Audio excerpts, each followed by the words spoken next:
sebetulnya adalah sekarang Chlamydia trachomatis, jadi bukan Neisseria gonorrhea lagi. Penyebab utamanya sekarang Chlamydia trachomatis, tapi bisa disebabkan juga oleh Neisseria gonorrhea, kemudian Trichomonas vaginalis, kemudian herpes simplex virus tipe 2 itu juga bisa ya. Nah, bedanya dengan yang lain, kalau ini dari awal eksudatnya sudah purulen gitu. Kayak pus ya, awalnya biasanya minggu pertama encer, minggu kedua itu sudah mulai kental banget gitu. Tapi kalau yang tadi itu kan bau ya. Kalau ini biasanya awal-awal tuh nggak bau, makanya orang yang cervicitis itu biasanya jarang sekali berobat kecuali kalau putarannya udah banyak banget. Atau suaminya yang setelah berhubungan kok kemudian dia ada uretritis gitu ya. Nah, yang perlu ditanyakan pada anamnesis adalah postcoital bleeding atau nyeri pada saat berhubungan seks, sama seperti Trichomonas vaginalis ya. Karena apa? Karena pada saat in speculo nanti di porsionya itu adik-adik akan menemui seperti ini. Ini hematom di porsio ya. Eh, Kalau yang tadi kan titik-titik perdarahan ya, yang strawberry cervix perdarahan punggtata gitu. Kalau ini hematom ya. Untuk diagnosis pewarnaan gram dari dus cervix harus ketemu PMN lebih dari 10 per LPB dan diplococcus gram negatif intrasel bentuk seperti biji kopi gitu ya. Sebetulnya untuk gold standarnya ini untuk Neisseria adalah kultur, tapi untuk adik-adik tetap pakai gram. Untuk kultur ini untuk PPDS karena sebetulnya ada Neisseria yang lain di wanita tuh banyak, ada Neisseria meningitidis, ada Neisseria cataralis gitu. Jadi untuk membedakan ini Neisseria GO atau bukan itu harusnya dengan kultur gitu. Tapi khusus untuk adik-adik cukup dengan pewarnaan gram saja ya. Oke, sekarang bagaimana caranya sih kita pakai alur duh vagina ini tanpa pemeriksaan penunjang ya. Jadi kalau ada pasien datang dengan keluhan nyeri perut bagian bawah, ditanyakan apakah ada keputihan sebelumnya, apakah ada faktor risiko gitu ya. Kalau maaf, ada keputihan ya. Kalau ada nyeri perut, ada keputihan dengan nyeri perut bagian bawah, adik-adik pakai bagan nyeri perut bagian bawah. Tapi kalau keputihan belum nyeri perut bagian bawah, tanyakan ada faktor risiko atau enggak. Kalau ada faktor risiko, obati dulu sebagai true IMS. Artinya obati sebagai GO dan chlamydia gitu. Kalau tidak sembuh, langsung rujuk karena ada faktor resiko. Tapi kalau tidak ada faktor resiko, obati sebagai vaginitis. Artinya ngobatin sebagai KVV dan BV, dua-duanya obat, dua-duanya itu dikasih semua ke pasien. Jadi fluconazole sama metro gitu dikasih ke pasien. Kalau keluhannya hilang aman. Kalau keluhannya tidak hilang, obati sebagai true IMS ya, chlamydia GO ya, trichomoniasis itu. Kalau tidak hilang juga sudah diobati sebagai true IMS, rujuk gitu. Kalau pakai spekulum gampang, tinggal melihat dari spekulum ada duh dari serviks atau dari vagina gitu. Kalau tidak ada duh dari serviks yang mukopurulen, obati sebagai vaginitis. Kalau ada, obati sebagai yang true IMS gitu. Untuk yang berikutnya gampang ya, tetap sama seperti tadi. Untuk terapinya, untuk adik-adik pilih terapi yang paling gampang dihafalkan ya. Untuk trichomoniasis vaginalis, pilihan utamanya adalah metro 2 gram oral dosis tunggal. Berarti ngeresepinya gimana, Zarif?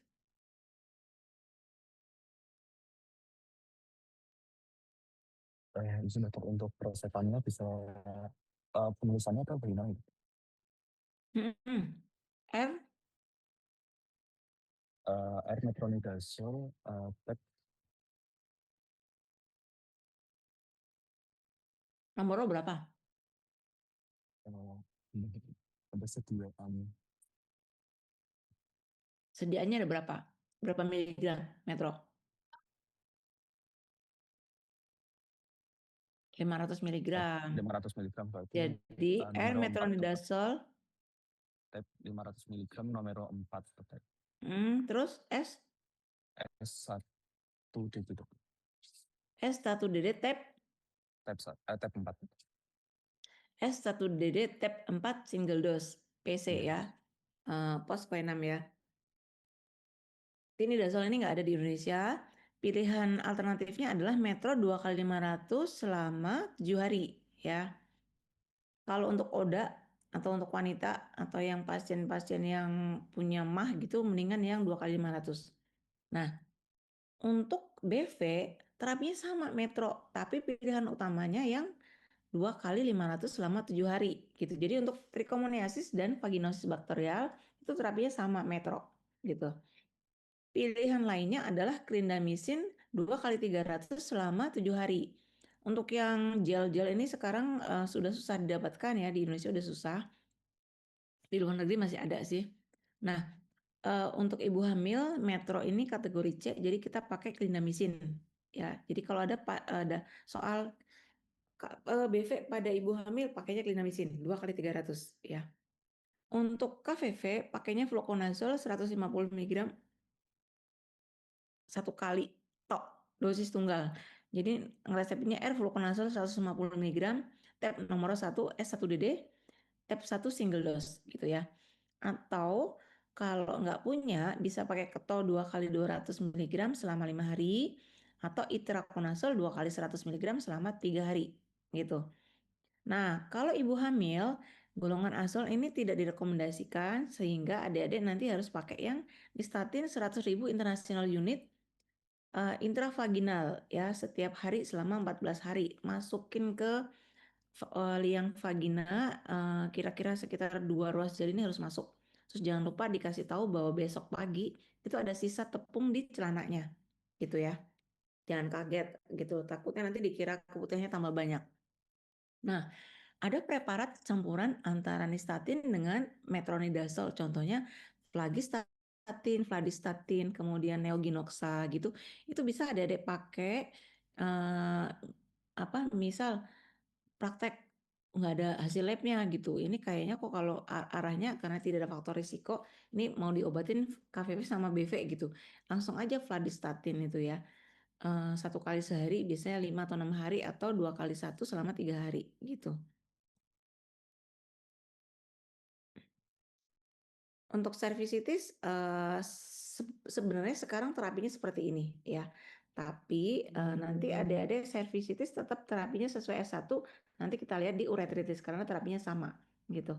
Kalau jadi cervicitis sekarang itu polanya dia masuk ke yang non gonore malahan. Gitu. Tapi untuk adik-adik tetap masih yang sesuai dengan uretritis. Kalau cervicitis ketemu gonore ya di terapi gonore, kalau yang non gonore atau non spesifik ya di terapi non spesifik gitu. Untuk nyeri perut bagian bawah biasanya keputihan dengan demam, kemudian demam terus-menerus ya, nyeri perutnya seperti orang appendicitis akut ya. Nah, itu rujuk aja langsung karena harus diberikan terapi intravena ya. Ini terapinya parenteral biasanya. Untuk konjungtivitis neonatorum ada 2, konjungtivitis chlamydia sama gonore. Gonore ini yang paling fatal, bisa menyebabkan kebutaan. Itulah makanya biasanya kalau ada anak kecil, maaf, anak bayi yang usia 2 atau 3 hari gitu, kemudian matanya keluar sekret banyak, sampai matanya tuh kayak berhematom. Walaupun chlamydia juga bisa bengkak juga ya.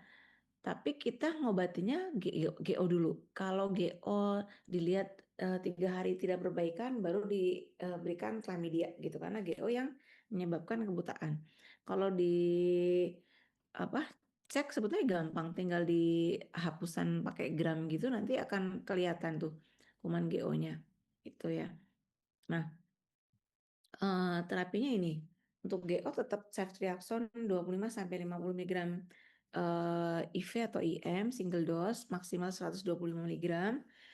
Kemudian untuk chlamydia gampang pakai erythromycin 50 mg per kilogram berat badan per hari. dibagi 4 dosis atau asitromisin ya 20 mg selama 3 hari. Uh, Biasanya dikasih eritromisin atau tetracycline eye ointment juga biasanya. Nah, kita masuk ke sindroma du uretra. Untuk cervicitis nanti ikut ke sini ya terapinya. Nah, uretritis ini ada dua, gonore sama non gonore atau non spesifik. Untuk gonore penyebabnya jelas Neisseria gonore ya. Untuk yang non gonore penyebabnya banyak.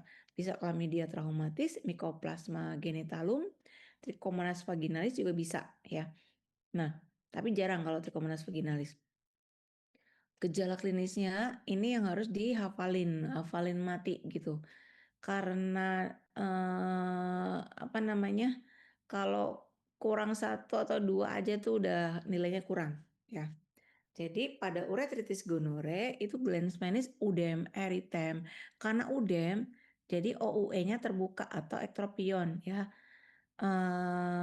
Atau seperti mouth of fish ya, seperti mulut ikan yang mangap-mangap itu loh kalau lagi berenang. Nah, eksudatnya mukopurulen atau purulen ya. Kadang ada dijumpai disuri atau bleeding ya. Tapi kalau pada yang non GO biasanya udemnya itu enggak terlihat ya. Kemudian eritemnya biasanya hanya di ujung OUE saja. Nah, karena dia tidak udem, jadi OUE-nya juga tidak ektropion gitu ya. Nanti disebutkan OUE tidak ektropion gitu, hanya eritem di bagian ujung misalnya. Di glandsnya itu lebih tenang. Nah, bleedingnya tuh juga enggak. Biasanya yang bleeding itu pada GO. Untuk palpasinya ada deh bisa palpasi di glans penisnya sama kelenjar limfoinguinal. Untuk pewarnaan gramnya harus ketemu Diplococcus gram negatif intrasel bentuk seperti biji kopi. Nggak usah nyebutin ekstra ya. Ekstra itu untuk PPDS, untuk yang kronis. Nah, PMN-nya lebih dari 5 per LPB. Kalau tadi cervicitis itu kan lebih dari 10 per LPB ya.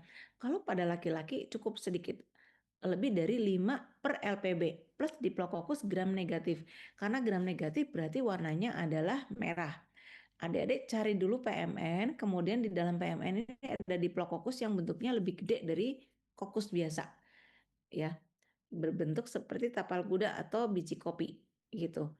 Kalau ketemunya adalah PMN lebih dari 5 per LPB, tapi kumanya bukan yang Diplococcus gram negatif seperti biji kopi, kumanya bisa batang, bisa kokus biasa, bisa kayak strepto gitu. Nah, itu adalah uretritis non GO atau non spesifik gitu ya.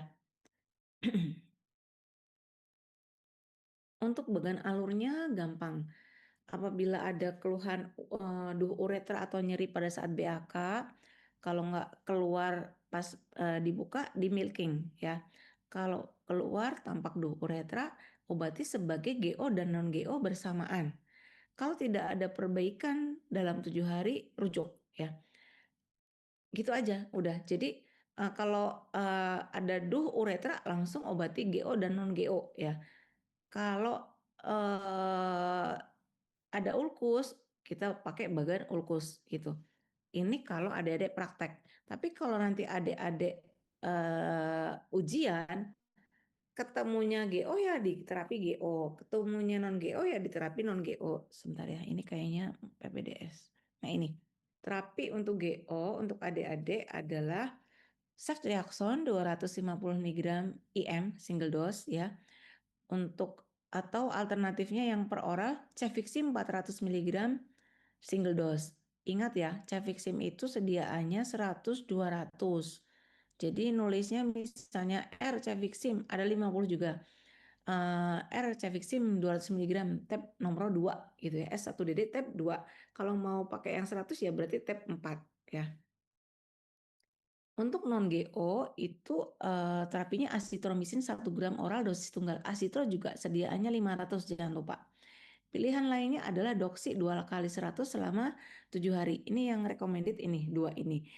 Bisa tetrasiklik juga bisa ya. atau erythromycin, misalnya alergi tetrasiklin. Eh, jadi kalau adik-adik itu nanti pada saat OSEK ketemu PMN lebih dari 5 sama Diplococcus gram negatif intrasel bentuk seperti biji kopi, terapinya hanya uretritis GO aja. Ceftriaxone 250 mg single dose gitu. Ya. Resepnya meskipun adik-adik tahu ceftriaxone itu 1000 ya sediaannya, tapi tetap resepnya ceftriaxone 250 mg vial nomor 1 SIMM gitu. Satu kali ya soalnya. Nah, atau Cefixim gitu ya. Mau 100 mau yang 200 boleh terserah. Tapi kalau ketemunya non GO, asitromisin 1 gram dosis tunggal juga atau doksi 2 kali 100. Kalau nanti ada praktek tanpa pemeriksaan penunjang uretritis GO misalnya ini duhnya purulen gitu ya. Itu langsung aja dikasih GO dan non GO bersamaan. Kalau nanti nggak dikasih, biasanya nanti kontrol lagi 1 minggu kemudian dengan keluhan, dok ini sekarang udah membaik, encer gitu. Padahal itu non GO-nya yang belum diobati karena GO itu jarang sekali sendirian. Dia infeksinya konkomitan dengan non GO biasanya. Tapi kalau non GO, misal datang dengan keluhannya tuh encer gitu ya. Kemudian di lab itu ketemunya non GO ya, terapinya non GO aja. Tapi kalau adik-adik eh, nggak nge-lab ya, kelihatannya ini non GO deh, keencer gitu. Ini kok kayaknya seromukoid gitu. Tetap nggak bisa, tetap harus dikasih GO dan non GO karena tanpa pemeriksaan penunjang ya. Ini pilihan lain yang dulu ada di buku UI ya, kadang masih ada di soal-soal CBT juga, karena misin 2 gram, spektiromisin 2 gram gitu. Ini pilihan lainnya. Tempenicol 3,5 atau 7 tablet, 7 kapsul ya. Gimenmensing ini resep lain yang bisa diberikan tapi udah jarang dikasih karena kayak karena misin mungkin dokter-dokter yang sepuh itu masih ngasih, cuma efek sampingnya bleeding ya. Untuk sindroma pembekakan skrotum biasanya itu terjadi kalau pengobatannya tidak ada kuat. Contohnya gini, pasien dengan GO itu biasanya berulang ya. Dia akan menghafalkan obat dari adik-adik. Misalnya dapatnya kemarin tuh, saya dapat Cefixim gitu. Begitu dia kenal lagi, dia lupa kalau cefiximnya tuh 4 tablet, 400 mg. Dia cuma beli 2 tablet gitu. Akhirnya kan bakterinya kan cuma pingsan doang tuh ya. Masih hidup terus. Minggu kedua terjadilah epididymitis, terjadilah orhitis gitu. Makanya kalau kalau bisa kalau memberikan obat untuk IMS itu obatnya tuh dikletekin gitu biar mereka tidak mencontoh. Karena biasanya kayak gitu ngirit-ngirit gitu ya. Apalagi kalau anak-anak yang masih SMP atau SMA yang sudah mulai seks gitu, main seks, itu mereka seperti itu biasanya. Nah, DD-nya banyak ya, ada rotasi testis, elevasi testis, kemudian tumor testis. Eh, Bedainnya gampang sih sebenarnya kalau udah terbiasa ya. Kalau tumor testis itu kayak ada 2 benjolan gitu biasanya. Kalau torsio atau elevasi itu nyeri banget, kenceng biasanya. Torsio itu biasanya nanti ada hematom ya di apa skrotumnya. Kalau yang hernia pasti tahu ya, karena ada benjolan yang bisa keluar masuk kalau belum inkarserata ya. Nah, kalau tidak ada DD yang tadi, eh, epididymitis, ada di epididymisnya nyeri, bengkak, kemudian di apa namanya eh, orhitis juga di testisnya, itu langsung dikasih obat ini ya. Obatnya sama seperti tadi ya. Cuma ceftriaxone-nya ini kalau adik-adik berarti 250 mg ya. Ditambah doksinya itu kan tadi 7 hari. Nah, ini 10 hari dipanjangin gitu. Tapi kalau pasiennya ada LSL kan masuknya ke anus. Nah, ceftriaxone-nya tetap 250 mg single dose, tapi doksinya diganti dengan levofloxacin 1 kali 500 selama 10 hari karena kumannya adalah kuman entrik. Kalau dikasih doksi gimana? Nggak sembuh ya. Tuh. Nah, biasanya juga GO-nya tuh bisa sampai GO di anus, jangan lupa. Ya, itu bau banget biasanya. Untuk sindroma ulkus genital ini juga sering keluar di OSCE. Jadi harus dihafalkan ya. Saya bandingin tiga gambar di sini, jangan sampai lupa ya. Kemarin ada yang lupa, saya sampai heran banget. Ulkus durum dulu yang gampang. Ulkus durum itu ulkus yang disebabkan oleh Treponema pallidum. Ini adalah sifilis yang stadium 1 ya, primer. Nah, patofisiologinya terjadinya ulkus durum itu beda banget sama yang lain. Jadi pada ulkus durum ini treponema masuk ke uh, port dendrinya biasanya luka minor gitu setelah berhubungan seks ya. Kemudian terjadi proliferasi jadi kuman. Dia yang kumannya itu kemudian menyumbat pembuluh-pembuluh darah yang mikro ya yang kecil sehingga terjadi nekrosis yang kecil di kulit gitu. Nekrosis kecil kulit ini kemudian akan membuat kulit menjadi ulkus ya karena kan nekrosis nggak dapat makanan. Nah, karena mikrovaskuler yang kena jadi ulkusnya kecil biasanya, melebar pun nggak yang melebar banget dan jumlahnya hanya satu ya. Makanya deskripsinya biasanya ulkus soliter eh, ini tepinya biasanya meninggi, kadang juga nggak meninggi ya. Dindingnya tidak menggaung. Dasarnya bersih, palpasi tidak nyeri tekan ya. Tapi kalau pada ulkus mol, dia patofisiologinya beda. Biasanya nanti akan disebutkan mulai dari seperti bisul atau seperti jerawat di daerah kemaluan ya. Kemudian bagian tengahnya dia akan mengalami ulcerasi gitu, membuat jadi eh, seperti kayak ulkus ya, ulkus kayak kubah dulu, habis itu melebar. Nah, karena jumlahnya beberapa, makanya Aditya harus menyebutkan ulkus jumlah berapa gitu atau ulkus jumlah multiple kalau banyak banget. Tapi kalau cuma 2 3 ulkus jumlah 3 eh, dindingnya menggaung jadi ada rongga kalau kita angkat bagian atasnya itu kelihatan rongga di dalam dindingnya. Dasarnya kotor, palpasinya nyeri tekan karena ada jaringan nekrotik yang banyak gitu. Nah, penyebabnya Haemophilus ducre ya. Ini agak susah ditemui di Jawa ya. Di daerah Papua saya sering ketemu sih dulu, tapi di Jawa saya baru dapat, di Karyadi belum pernah dapat, di Demak saya malah dapat 2 kali.